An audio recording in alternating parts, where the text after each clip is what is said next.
I'm an idiot. I think I've said Monday Night Football like 3 times now. I don't think I've heard you once. Maybe I'm just stupid. You ever think about that? Hey. And then next week you'll say Sunday night every time? That's true, yeah. Yeah, because we're seeing Joey Valance and Bray on a week from Sunday. That's right.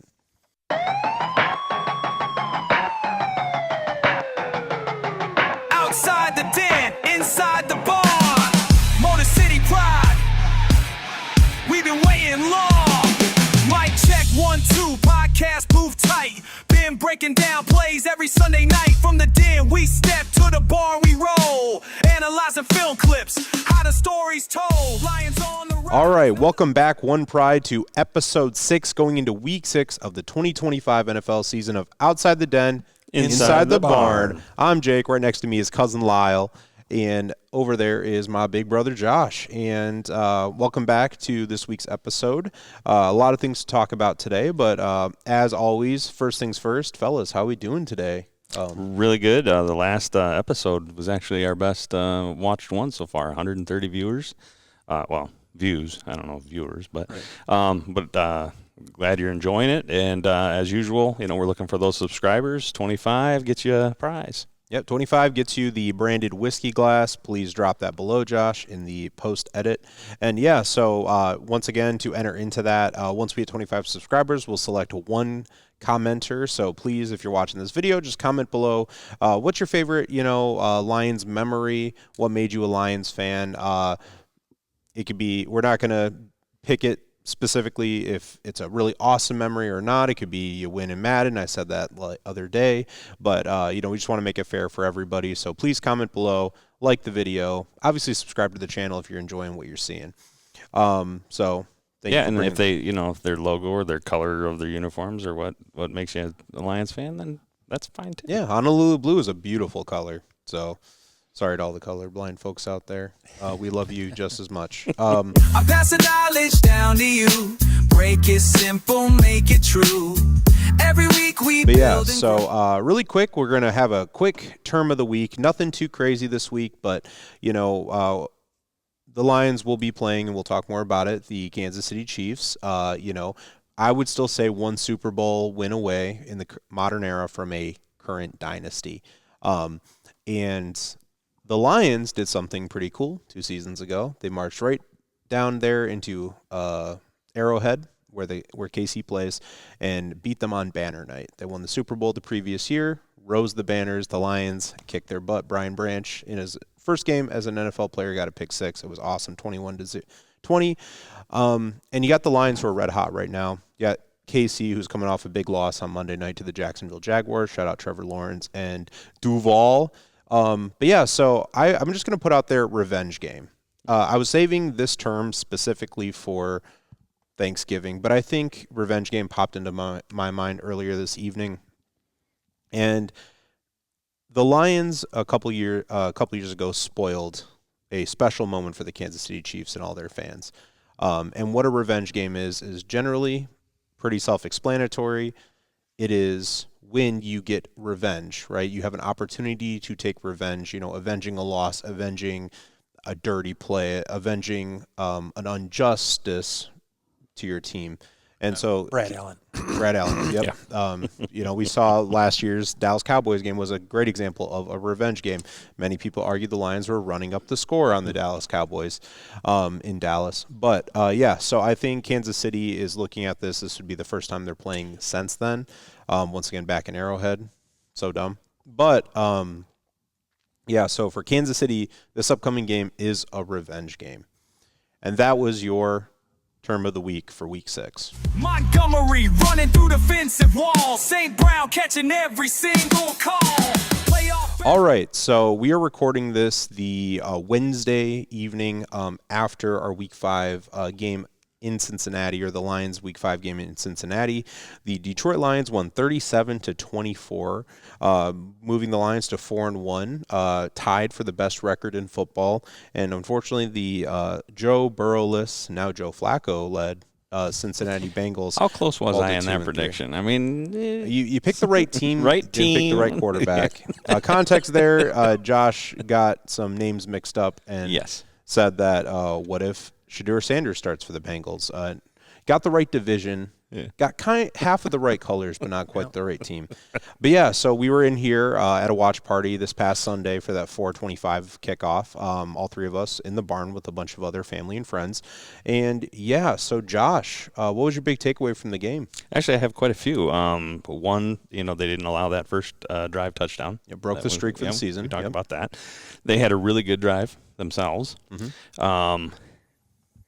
They were on the verge of not allowing any touchdowns until the fourth quarter, which coincidentally was when Terry and Arnold. Thank you.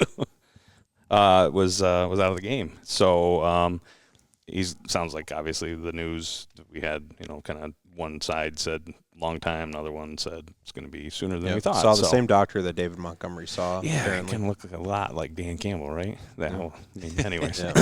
So go down. Yeah, but another thing that was cool was kudos to the Bengals fans and the Bengals for what they did for Demo. When they showed a shot of his sister in the sideline and that, or wherever she was sitting. Yep. And that Bengals fan gave her a fist bump. I thought that was pretty cool. Yep. So David classy. Montgomery's sister paralyzed after, I believe it was last or two Valentine's days ago, paralyzed from the neck down, almost completely paralyzed from the neck down. And so this was the first time she has gotten to see David Montgomery play in the pros in however many years. Yep. Anyway, so very cool moment there. I agree. Yeah, throwing a touchdown in his hometown, stuff like that. So, and away from the game, obviously you mentioned the watch party. Probably showing some pictures of our costume. Those who wore the costumes, and I haven't had a chance to watch any of the video that I took. So. Yeah, I'll try to go through that later, and maybe we'll get some good nuggets out of that. There'll be some good ones. Yeah. We did score quite a bit. Yeah. The Lions scored quite a bit. And Carter got to set off his celebration carts, and he added DJ to the mix, playing a little Hell's Bells on third down. I did like that. That was good. That was a good touch. That was a good touch. Trying to talk him into doing a little bit more, get the crowd hyped up. But anyways, so. Brock who? Brock Roy.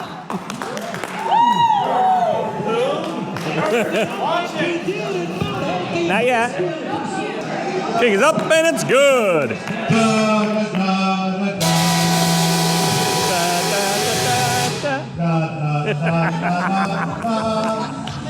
Forward down the field, a charging team that will not yield. And when the blue and silver wave, stand and cheer the brave. Go hard with the game, with honor you will keep your fame. Down the field and gain a Lion victory. Go Lions! Yeah. Lyle, how about your takeaway? A little less with the setup and everything. Right. Didn't have to do quite you as and much. I usually just showed up, and yeah, have fun. threw some steak that's and the chicken point. into the teriyaki bowl and went from there. But no, the big thing for me, I think, in this game was that they took care of business. They handled what they needed to do. They're doing that better than any team out there when it comes to not giving those other teams a chance. And yeah, there was a little bit of a stretch there where Cincinnati scored a couple of touchdowns and maybe got a few people excited, but everybody knew for all intents and purposes that was gone. That game was done.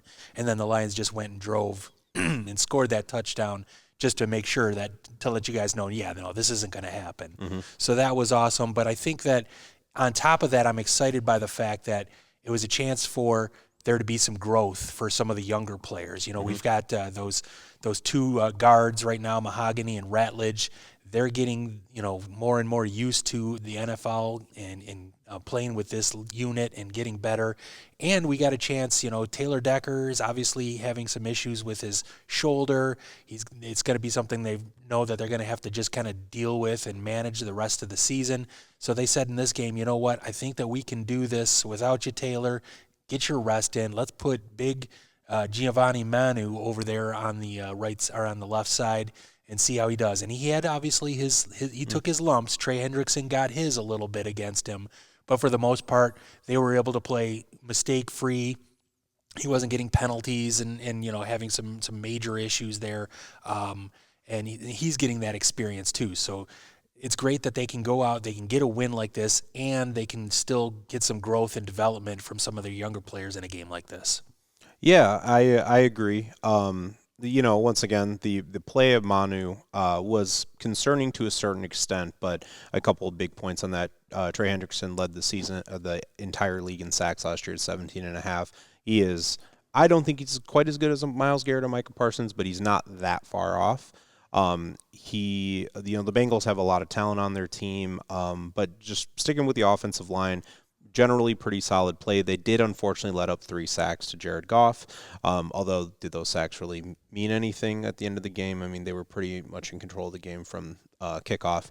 So that's one thing. Another thing about Giovanni Manu, too, and I think of another player, foreign-born, not his primary sport, at least going into what would be college years, is Jordan Mailata is one of the premier left tackles in this league, left tackle for the Philadelphia Eagles. And he was a guy that was absolutely a project. Also a physical freak. He's like 6'8". He is massive. Great singing voice. I don't know if Manu has that. But, he's one of those guys that he had an opportunity to develop under a good offensive line coach with other premier offensive linemen, much like the Lions have on their team. And so, this was a rough outing for him, but there were some decent plays. I think some concerning blocking assignments. They had Brock Wright go up against Trey Hendrickson one-on-one, and that's something you don't usually want to see. And that was, I think, one of the sacks, so you wouldn't even charge that one to Manu. That was the scheme there. Yeah, no, the schemes were the more kind of concerning thing. I had a good friend of mine, my actually Philadelphia Eagles fan, who was actually at the game on Sunday. Shout out, Zach. Love you, buddy. So he repeated a lot of that. Another big highlight, too, just, because we are going to be talking about the Kansas City matchup here in a couple of minutes towards the end of the show. But, Terrion Arnold gets a lot of slack. Let's be honest. If you go on Lions social media, he is getting roasted all the time. You know what he did, though? He shut down Jamar Chase, who is, in my opinion, a top 2 wide receiver in this league. I stand by. I think Justin Jefferson for the Vikings is the best wide receiver in the NFL. But former teammates right there. Yeah, too. Exactly. LSU. I was going to say something and I already forgot what their big thing is. But, so LSU Tigers. But regardless, Terrion Arnold is an aggressive corner, right? He's not giving up 7 to 8 yards of cushion every play. He does get a little handsy. He gets a lot of PI flags, which can really extend a drive for an opposing team.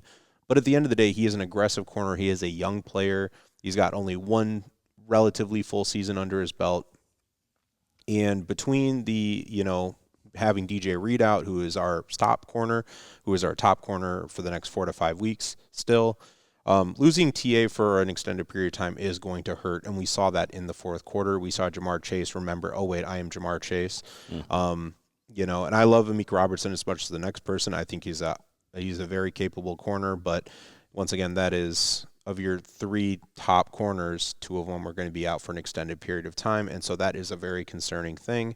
Obviously, we have Aleem McNeil, a couple other guys. Oh, my God, I haven't seen him in so long. Rodriguez? Rodriguez will be coming back in about a month, 2 months. But you have Davenport, you have Aleem McNeil, who could be coming back in the next 3 weeks, if not earlier than that. And the best friend of a beaten up secondary is going to be a strong pass rush. Exactly. So get but those guys out there. Defensive line played incredibly well. Chase Brown was shut down, the Bengals running back. Linebacking core was incredible. Big safety on that sack by Derek Barnes. You saw Anzalone break up a lot of passes in coverage, and then Jack Campbell just continues to be an all-pro type player this year. So you really saw that the linebacker room with Rodrigo coming back. You are getting good pass rush. Our boy Aiden Hutchinson, soon to be future defensive player of the year, getting another sack in the fold. Would have had another one if it wasn't for a TA pass interference. That's going to get you some hate on the. But regardless, sure. you saw an aggressive defense that held a Joe Burrow-less Bengals till roughly the third quarter or fourth quarter to 3 points, almost no touchdowns. You saw still almost 40 points dropped on them, and that was still them trying to relatively control the game. They got the running game going. Gibbs looked good. Montgomery looked good.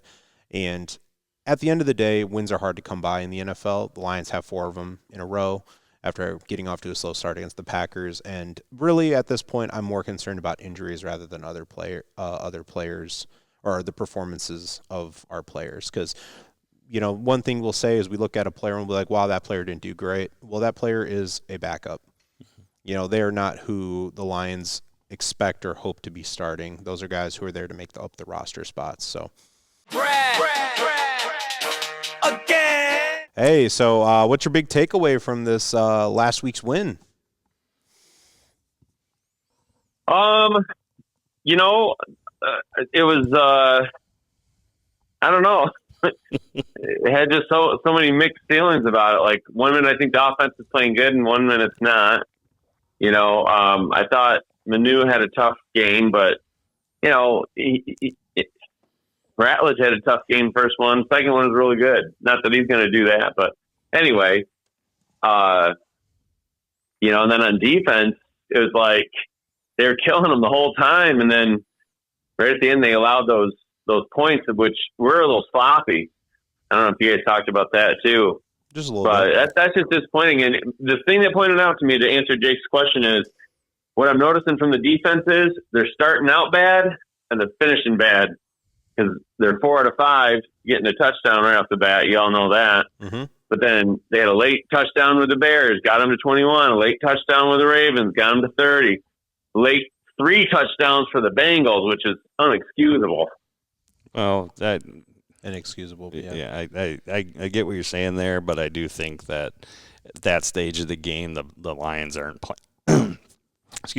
aren't playing as aggressive, trying to hopefully avoid those injuries that will cost us if you're playing too aggressive. So, I mean, no, you're wrong, because like one of the touchdowns was Robertson trying to get a second pick off of Chase. Chase made a double move and he was gone, and he should have kept him in front of him and been conservative, like you're saying, but he wasn't.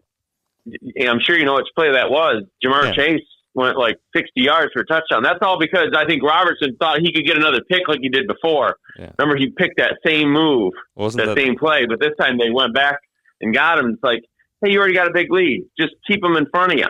Yeah, wasn't that the last touchdown they got, or was that the second to last? That was the second one. Second to last, okay. Hey, I'm already losing my, what at the casino. So believe me, I'm feeling it. Yeah, Josh was the one taking the under 1.5 touchdowns, and I was right until Cincinnati, and so he got burned by Robertson's play on that one. Still love your Meek though. Oh, take me away, pull me out of this funk. Wanna see the real spin and hear the coin so come. Put your money where your mouth is, I'll get all of that junk. So tell me now, are you feeling lucky, Paul? All right, time for my favorite segment of the podcast. We're gonna walk onto the carpet, enter the smoke-filled room, and we're going to enter in Cousin Lyle's Casino. Yeah, turn that up. Woo! Crowd feeling a little subdued, but we got there. It's all right. It's been a long week. I know it's only Wednesday, but it's been a long week. So. Yeah, but what we've got. Well, let's just do a quick recap from last week here. See how everybody did, where their chips lie. Josh, I'm gonna have to get you on a payment plan here. First one out here, more total yards receiving was going to be Jamar Chase and T. Higgins, or St. Brown and J-Mo here. I think that Chase and Amon-Ra did their parts here. Jamar Chase had 110 yards, and Amon-Ra had 100, so they were pretty even there. T. Higgins, pretty quiet day, only had 22 yards, but it was a lot louder than J-Mo, unfortunately, who came up with 9 yards. So in the end, Chase and Higgins, 132 yards combined for the game over Amon-Ra and J-Mo's 109. So on the picks there, Jake, you had Jamar and T. Josh and I both had the Lions there. So, Jake, you take that one there. Second one, More sacks and tackles in this game. Is it going to be Aiden Hutchinson or Trey Hendrickson? Watching the game, I kind of thought that Trey had a little bit more of an impact on the game, but when I look at the stats here, it actually was Trey with 2 tackles and 2 sacks. Hutch had 4 tackles and 1 sack, and he actually had another one taken away. 5 is greater than 4. So 5 is greater than 4. So Hutchinson takes that one. I was the one that took Hutch on that one. These boys both took Trey Hendrickson. Boo on you guys. You deserve what you get there. I mean, to be fair, they were on defense a lot more than the Lions were, to be fair. He just didn't have – and I felt like I said, I felt like he had a good game, but it must have just that was been the one really I thought I had sacks. locked for sure, but yeah. Next one that we've got, Cincinnati over and or under 1.5 touchdowns in this game.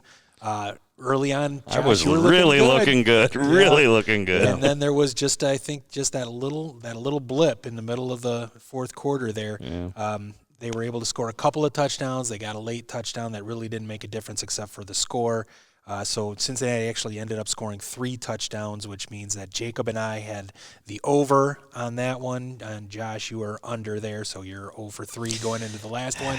But good news. The last question, was there going to be a defense or special team score, safety, or blocked punt or kick in this game?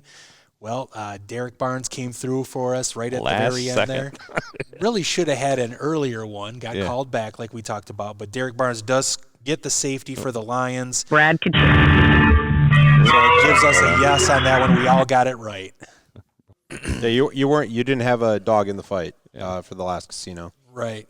You'll have to watch a previous episode for how you did last time. But that's right. I forgot. Yeah. I missed last week. We're going to add you in here this week. We got you. Yeah, you were a designated driver. You're the one dropping us off at the casino and picking us up. And I think you taking left, us to I think you McDonald's left us there. Yeah, exactly. I'm really down the money. Actually, no, my parlay hit. Drake May did get his 200+ yards. Did. So I was worried about you at halftime. I mean, it was a $1 lottery at plus 5,500, and it hit. It was crazy. Well, you did just recently? Yeah, Brad, I'll have to tell you about it sometime. It was pretty nuts. Okay, all right. So let's get back to the casino here. Brad is now shown up, and he's thrown his chips on the table. So we're going to go ahead and start week 6 in the casino here.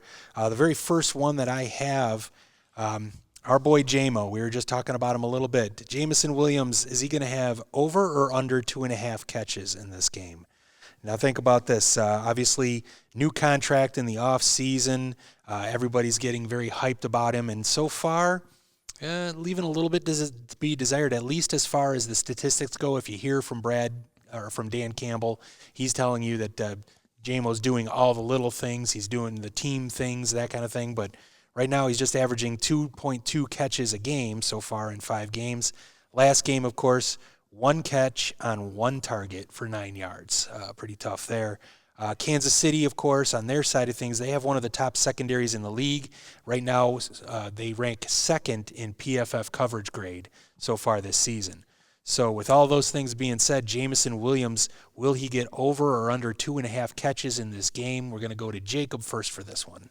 I'm not going to speak too much on this because this may lead into a future segment. I think we're going to see over 2.5 catches. I'm expecting 4 to 5 catches this week.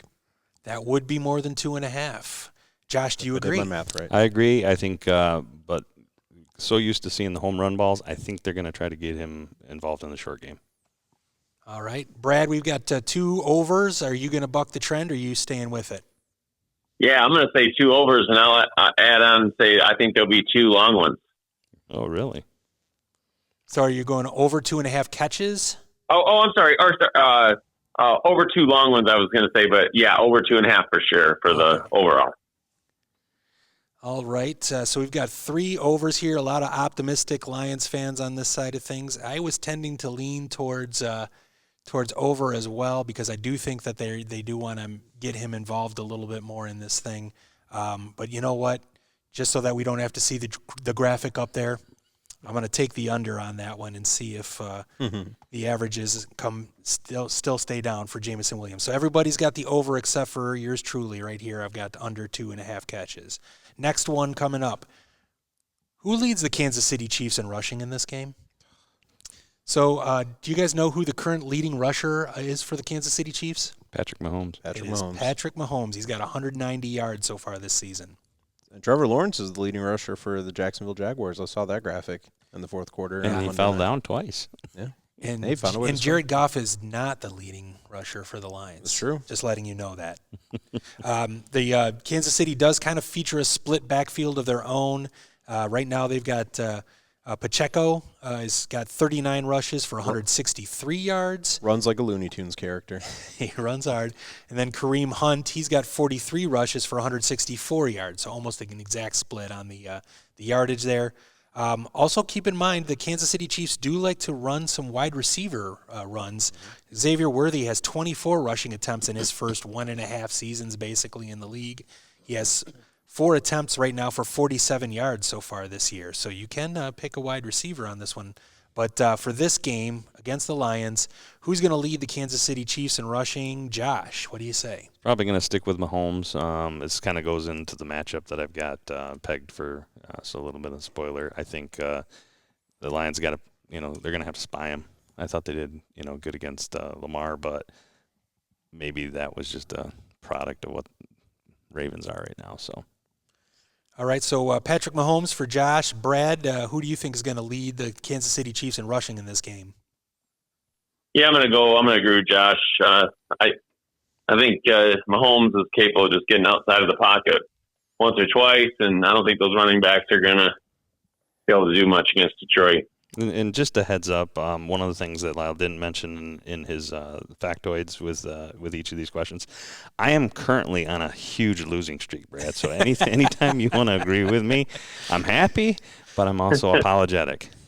That's a good point. Yeah, you never don't want to back somebody on a cold streak. But so far, 2 for 2 for both. Just call me Josh William and H. Brad. Macy. Jacob, with that in mind, you going to go ahead and take Mahomes on this one as well? I'm not actually.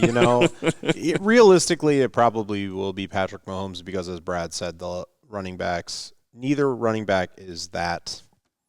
They're not Gibbs and Montgomery. However, if I'm not going Mahomes, I would usually default to Isaiah Pacheco. However, I have him on my fantasy team. Uh-oh. He has not done well in news. fantasy. So I'm going to go with Kareem Hunt.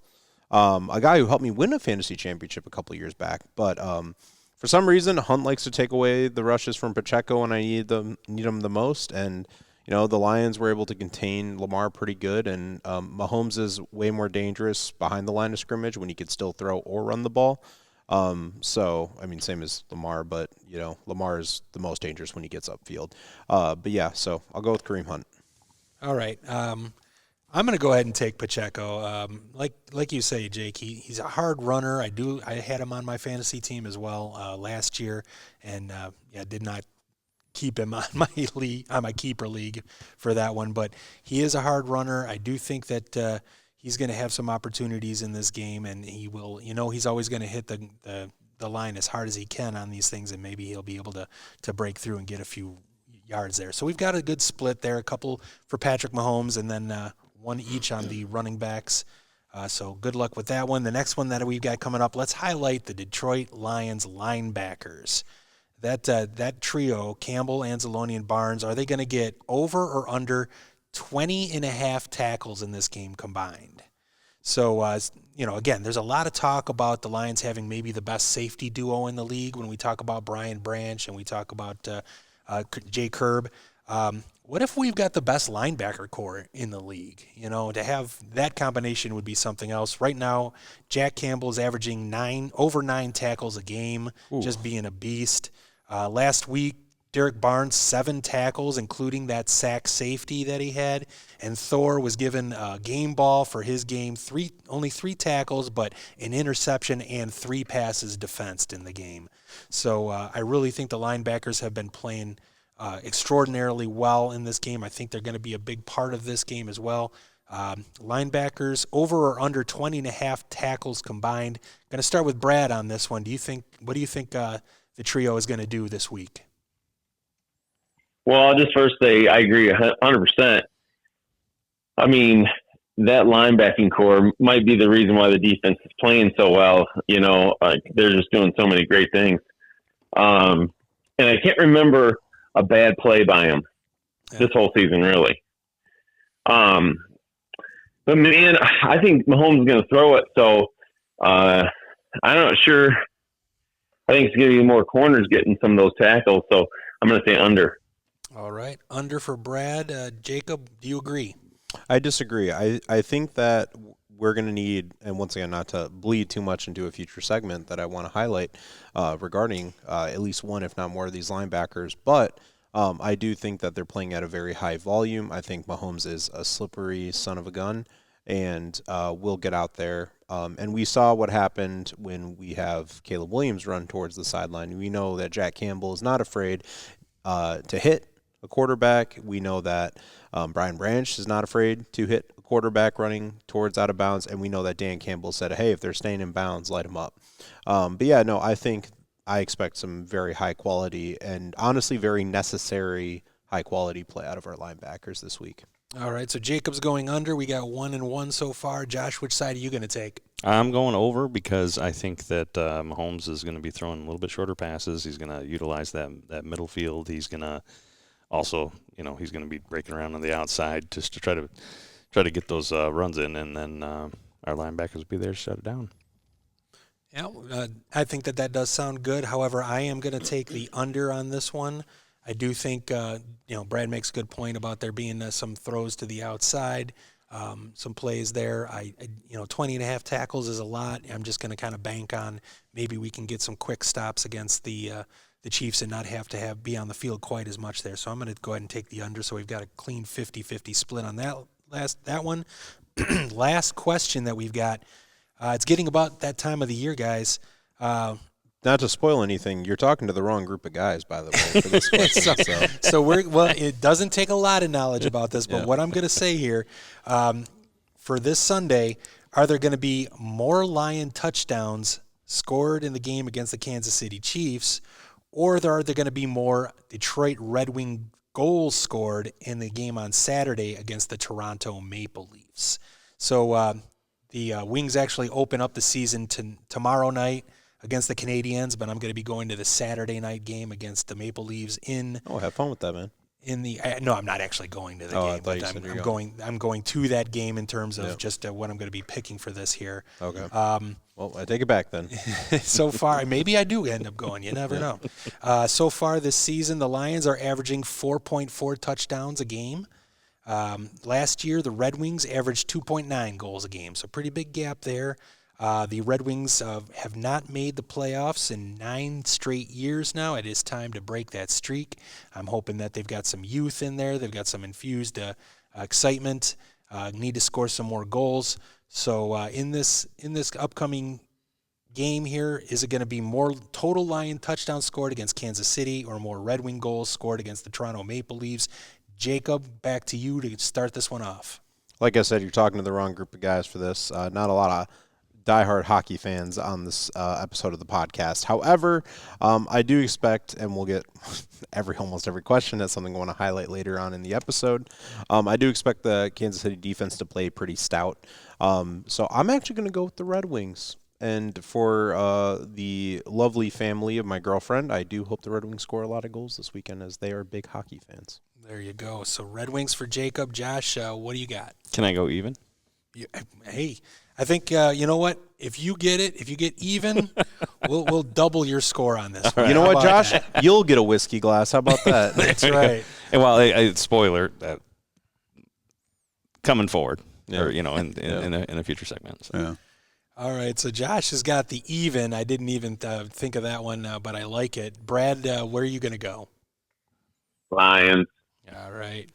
And that's not because he thinks that they're going to score. It's just Brad does not like hockey that much. I don't care for it too much either. To be fair, none of us grew up watching it. We watched it when, obviously they were doing great and stuff like that, but I didn't. Well, I didn't. Yeah, I'm gonna go Red Wings here. I want some excitement for the season here, and I'm just hoping that they score a lot of goals more. So I think the Lions. I know where the Lions are going to land in terms of touchdowns in this game, and I'm just hoping for a little bit more offense from the Red Wings this year. So I'm going to go Red Wings on that one. So we've got Jacob and I with the Red Wings. Josh, you're going even. I like that pick. That's very possible, and Brad's got the Lions there. So that is your casino for the week 6. Good luck, and may Lady Luck follow you. And before you click the button, Josh, Lyle, there's no hard feelings on the hockey question. You know, you just walked in getting excited for the season opener, and you're like, hey, it's my casino. I'm deciding. The Pistons looked great the other night. Next time, just give me against the Grizzlies. The Pistons look great. Yeah, so. I can get Calvin on the line. He will talk hockey. There you go. All right, Cousin Lyle's Casino. Yeah, go Lions, go Wings, go Pistons. And to be fair, Calvin would talk curling if you if you wanted to talk that. It's breaking now, or was it breaking then? It's breaking bread. Hey, a couple quick points before I let you guys go. One, if you haven't seen, and I'm sure you have, this is the breaking. Flacco's going to be playing for the. Flacco's going to be playing for the Bengals this weekend. Not Shador. Brand. And they're playing the Packers. Yeah. So he has the funniest thing possible. Yeah. But that would Packers. Hey, Jared Goff beat the Packers twice last year. Why can't Joe Flacco? How funny would that be? He's got better receivers teams. now. Yeah. He's got. Well, that's the other thing I was going to bring up. The most vanilla or offense too. Huh? Goff. Speaking of Goff's 2 wins, he's 2-0 against Mahomes, and both of those games were amazing games. Yeah. Yeah. So that's something to be excited about. The shootout with the Rams that he had on the Monday night, and then obviously the banner raising game, huge game on that one. This one's got me nervous. I don't know about you guys. Yeah. Well, it's a tough game. That game that they pretty much, it was the ultimate statement. We are the Lions. We're here to continuation of that Green Bay big winning Green Bay. Yeah, I mean that right there, it put the NFL on notice. And, I sent it to you guys earlier. Every media outlet except Sporting News has the Lions at number 1, which, talk to the Lions, they all like being that, Yeah. Tom Grossi put them at the number 1 rankings, which Eisen did too. Yeah. Which Stephen A. did. It could be. Put the Rams at 2. That was crazy. Could be the kiss. Talent-wise, they could be 2. Yeah, usually they like to put them up there just to knock them down, right? Yeah. True. So what are you saying? So the Detroit knocked out Aaron Rodgers last game of the season. They're going to knock out Patrick Mahomes in Week 6. That would be something. And that's Brad's crazy play of the game. Season-ending injury from Mahomes. Dan Campbell, you heard it here allegedly. Dan Campbell bringing some of that Sean Payton era Saints target gate. No, I just mean the Chiefs to be 2-4. That's true. Yeah. That'd be crazy. In a division where, I think that they're going to have some major competition this year. Didn't they say it's already 2 quarterbacks that the Lions have taken out of the starting role? Yep. That's wild. And then the one replaced the other one. Yeah. That is talking about a merry-go-round. Yeah. Interesting how that works. I'd like to see that State Farm commercial. Well, Breaking Brad. They replaced Jake, so they're going to replace Patrick. Well, Breaking Brad, thank you for calling in, sir. Hope you're having a good rest of your week, and hopefully we'll be able to have a nice phone call and celebrate another Lions victory on Monday Night Football. Unless you're coming out. You should come out. I think I'm going to come out on Sunday, but Adele's got games. I don't know when they're at yet. So it probably won't be right around game or something like that. Okay. All right. Well, look forward to seeing you. What is Sunday Night Football? Why do I keep saying Monday Night Football? I'm an idiot. Oh, it's Sunday All night. right, see you guys. Yeah, All right, see you, Brad. That was Breaking Brad. Breaking Brad is off the line. Montgomery running through the defensive wall. St. Brown catching every single call. Playoff bound now. Thank you, Cousin Lyle, for the casino. Shout out Breaking Brad on the phones. But yeah, so we're going to talk about this upcoming Sunday Night Football game. 8:21 p.m. for us Eastern Time kickoff at Arrowhead Stadium in Kansas City.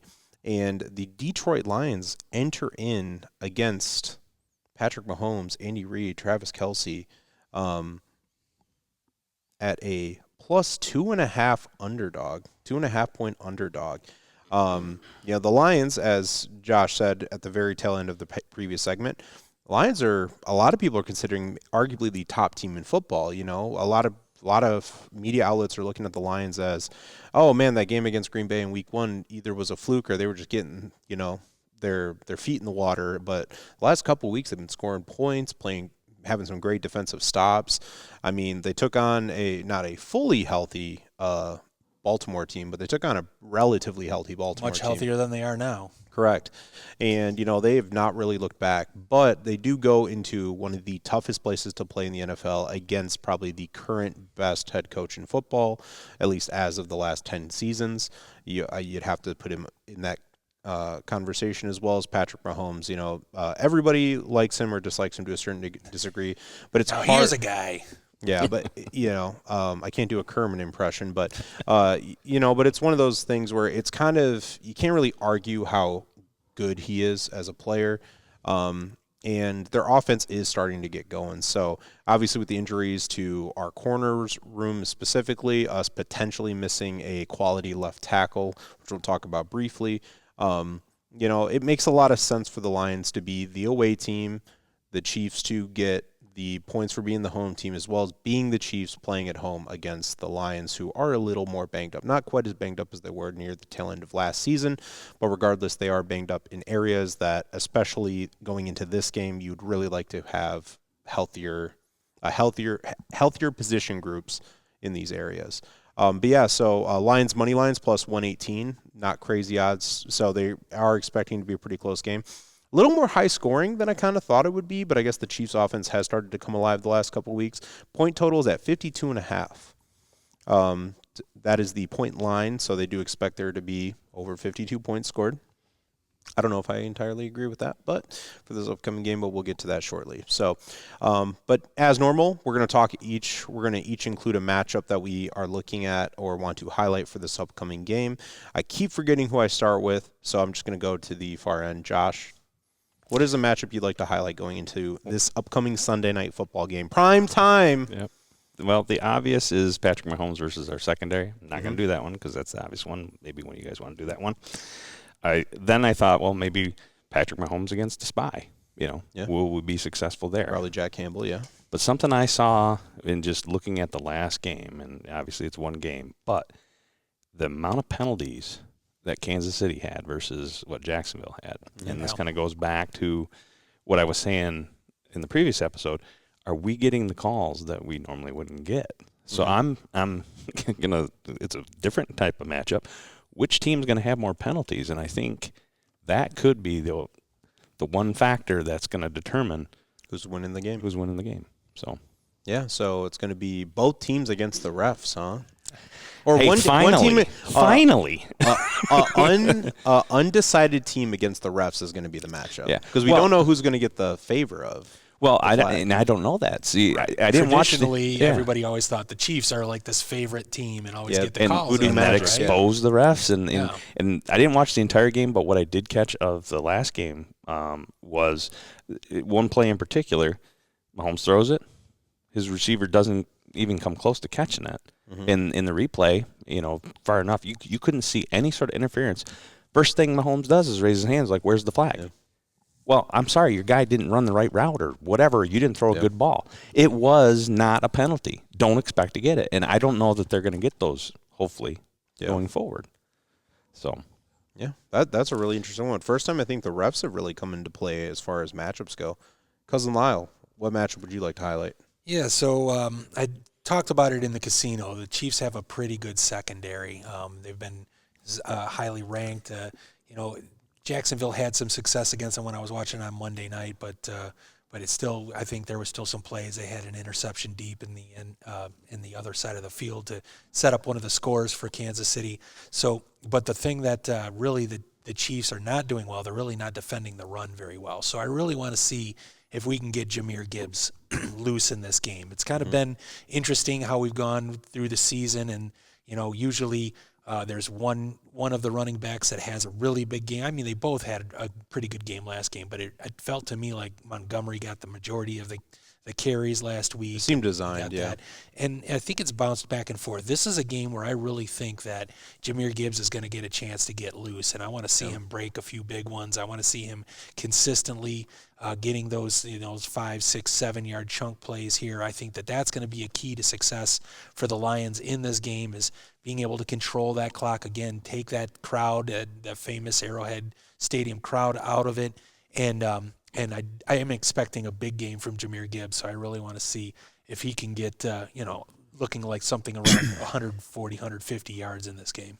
Yeah, I like that a lot. I think controlling the clock, especially against a pretty talented, rather healthy Chiefs defense, I think is going to be pretty important. I agree with you on that, and I do think that just trying to keep the ball out of Mahomes' hand is going to be ultimately, besides maybe the Lions getting an unfair amount of penalties called in their favor, I think a really important key to winning this game. And it's not necessarily, saying that the refs are going to be just bad. It's just maybe, Kansas City's not going to get the benefit of the doubt on a very cheap call. Well, and I mean, every defensive player holds, uses their hands, grabs face masks, because every officiating crew throws flags differently. They're stricter on certain, penalties more than others. And so the biggest thing is you do need to figure out what can you get away with, what can't you get away with. Obviously, you don't want to test it in the middle of an important drive, but generally you're going to see a lot of that. And people complain and whatnot, but at the end of the day, if you can get away with bending the rules a little bit and in your favor, I mean, every team does it. So the Lions will do it. The Chiefs are definitely going to do it. Every team does it. So I agree with that. And I think there are a lot of very obvious matchups to highlight. You mentioned one at the very start of your talking point there, Josh, of our secondary against the Chiefs receivers. They don't have the strongest receiving room in the NFL. They got a pretty decent one on paper. They got some quality players in Hollywood Brown, Xavier Worthy's back. He was a little banged up in Monday night's game, but I would expect he'd be relatively healthy going into the Lions game here Sunday night. Rashee Rice is still suspended, I believe, for at least one more game, if not two more games. So, I mean, he's their top receiver right now. So we're going to get another Trico asterisk on this one? Potentially. We'll see what they say. But, and then as well as, Dan Skipper elevated to the active squad, so maybe he'll be taken. Welcome back, Skip. Number 70 is reported as eligible. Yeah, maybe he'll either come in as a swing tackler, or maybe he'll take that starting spot from Manu to start with. I know he kind of was dealing with some small injury stuff, which is why we probably haven't been seeing him as much, but we'll see. But yeah, Karlaftis is a pretty solid edge. Chris Jones is arguably the best defensive tackle in football. When he's trying on a play. When he's trying on a play. Did you see that last play, that Trevor Lawrence? That was a bad look, man. Yeah, I don't know how he didn't wrap up. I mean, Trevor Lawrence is a big guy. He's like 6'6", and he's like 225. He's not a skinny guy. But, you'd assume Chris Jones can overpower and trip him up. He didn't even try on that one. So. But he lines up at the edge as well. And, I think every team, if they see a Taylor Decker less Lions team, is going to line up on their left side quite a bit. But one I'm going to highlight, because it's in the news, a certain one of the best tight ends in the history of this NFL recently got a big ego boost from his fiance just releasing a new record. You're going to take the Taylor Swift angle on this. I'm going to take the Taylor Swift angle. You have quick. Let's show her on the screen. You have a very talented tight end who's on the tail end of his career. Most likely will be his last season. But the biggest pop star in the world writes a song called Wood, and and when you get compared to a redwood tree, you probably are, by the biggest star in the world, you're probably feeling pretty good.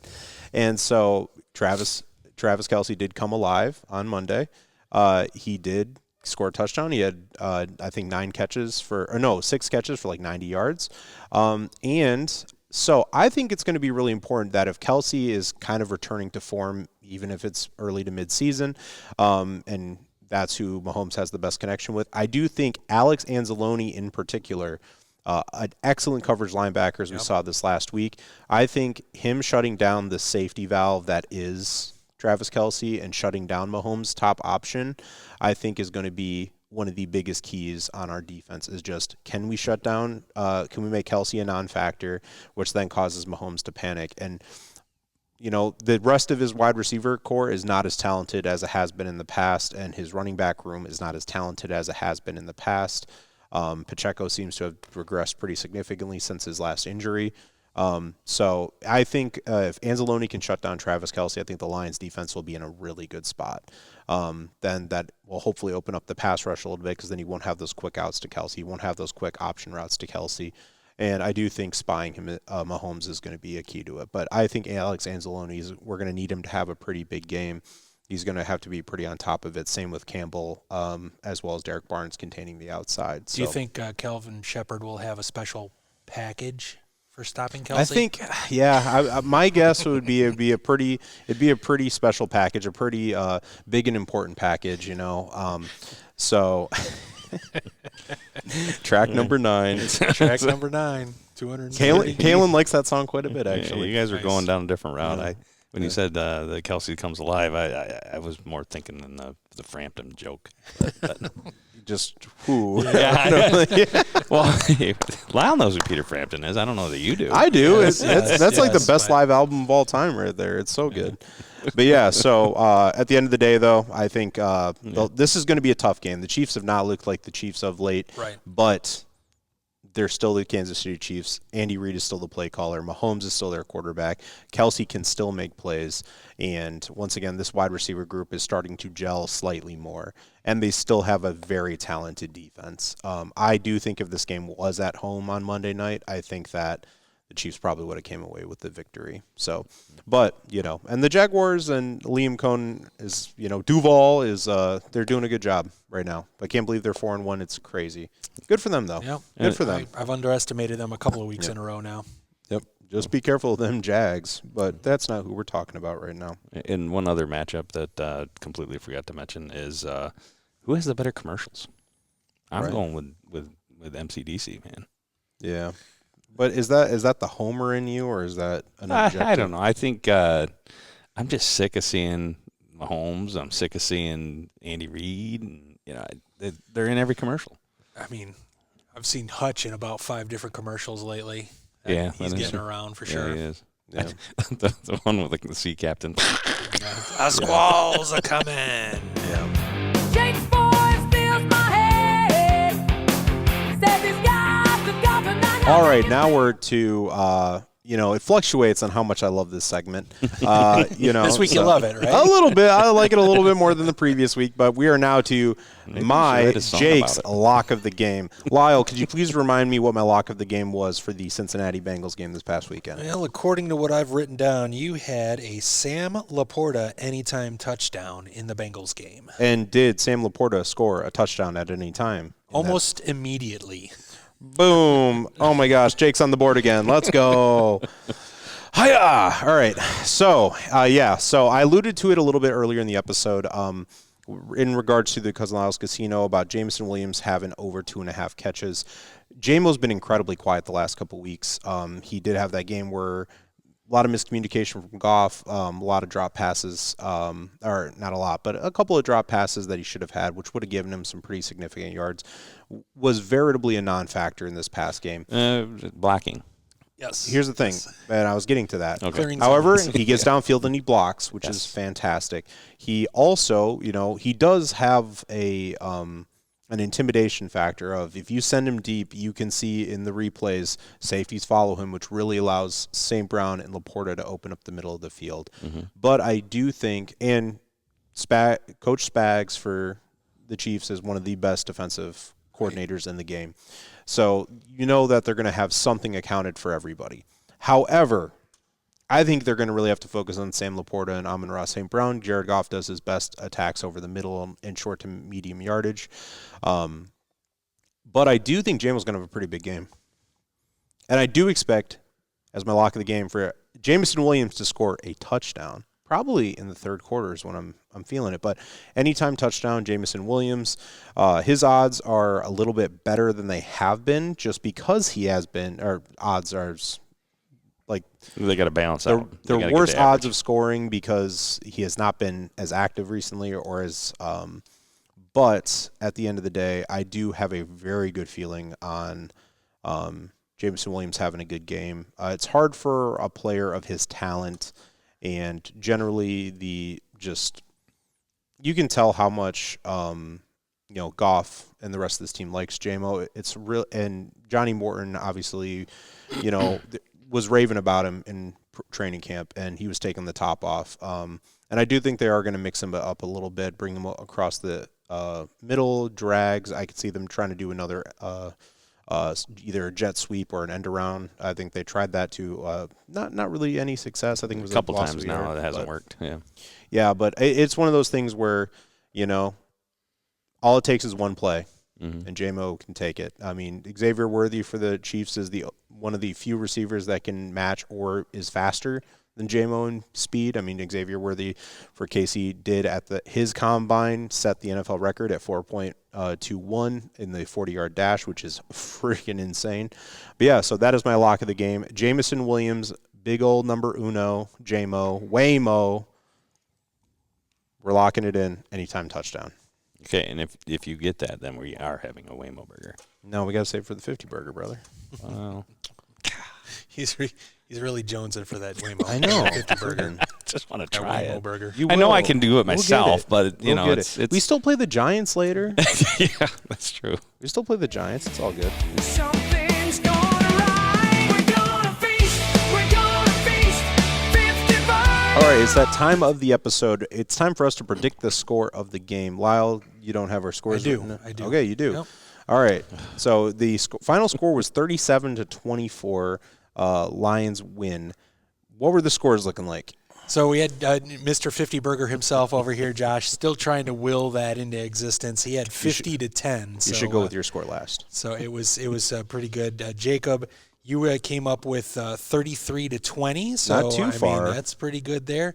I had you beat just a little bit here. I had 37-20 again, 37-24. So only 4 points off there. I feel pretty good about the way. Where I had the Browns exact right, you had the Lions exact right. So yeah, so that difference in 7 points to me to your 4, and Josh just not being able to predict the game. Yeah, I know. Still looking for that offensive explosion. But your stomach's talking through your brain. That's right. So, all right, yeah. So, but we're gonna get into it. I believe I started with Josh last time. So, Lyle, your score prediction for Sunday Night Football.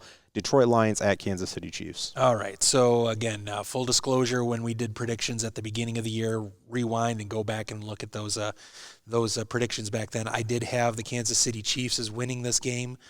Coming into this, I think that the Lions are the better team, but I do feel like Kansas City is in a very desperate situation, coming off of a tough loss on Monday night against the Jaguars. They played well, but in the end, they weren't able to lock it up and close down Trevor Lawrence and the Jags. That kicking error really hurt them, and that's the second time this year I've seen somebody's kickoff really affect the game.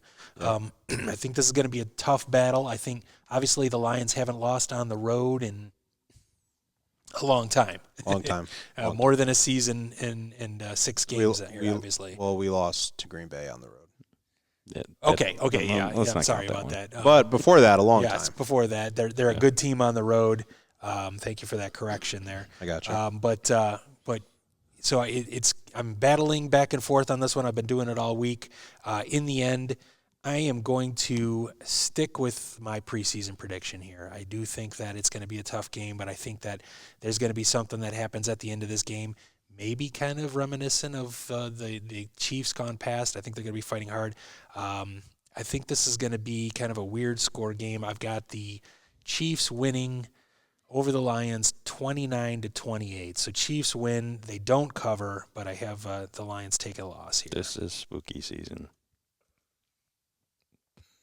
All right, Josh, you had a strong reaction to that one. Yes. Matter of fact, what is your score prediction? Flip those scores. I got the Lions winning 29-28, and you say something weird's going to happen in that. Since we do not have Dad on this week, so no Steve's crazy play of the game, it's going to be my crazy play of the game. Lions are going to get 3 TDs, 2 field goals. That third touchdown is going to be the difference maker that's going to win them the game because they're going to go for 2 and they're going to get it. Ooh, I like that. A little 2-point conversion. That is spooky season. To get if those numbers there's any like coach that's going to not try and go into overtime, there is going to be Dan Gamble going for the 2-point conversion. Why not? Yeah. You know, Let's finish this now. Yeah, why not? All right, yeah. So, you know, my score prediction is not far off from you guys. I did mention that I do think that the score line is a little too high. I do expect there's to be a slightly lower scoring game. And I expect the Lions, to keep with my preseason prediction, I expect the Lions to win 25-22. Sorry, 23. My bad. 23. 23 Lions. 25-23 Lions. I do see Jake Bates kicking a field goal. Now, how do we get to 22 points? Do we go for a 2-point conversion? Is it 22 or 23? It's 23. It's 25-23. Lions win. Yeah, but I thought you said 22. I did say 22, and then I misspoke, Josh. Oh. That's my dunk on me segment. All right, dang, I get one right at the end. Yeah. Just snuck it in there. Almost perfect. Just kidding. I flubbed a lot of words in this one. But yeah, so let's quickly go back. Lyle, your score? Yeah, 29-28 Chiefs. I hope I'm wrong. All right. 29-28 Lions. I hope I'm right. And 25-23 Detroit Lions to stick with my preseason prediction. Not pulling a Baltimore Ravens this time around because I do have a good feeling about this Sunday night football game. All right, everybody. Thank you so much for watching. That was episode 6. Going into week 6 of the 2020-2025 NFL season. There's another flub for you of Outside the Den, Inside the Barn. I'm Jake. Here's cousin Lyle. There's my big brother Josh. Thank you so much for watching. Once again, every 50 or 25 subscribers will be giving out some merch. This time it'll be whiskey glass. Next time it'll be something pretty cool as well. So please hit that like button, subscribe. If you want to enter in, just make sure you comment below your favorite Lions memory or why you became a Lions fan. But thank you so much for watching. Lyle, sign us out. Let's go Lions. See you next week. One pride. Let's go Lions, baby. Then we have this. Yep. Which, by the way, keep the headphones on. I got something for you. Podcast over. Signing off tonight. Wyatt Intimation. Everything's alright.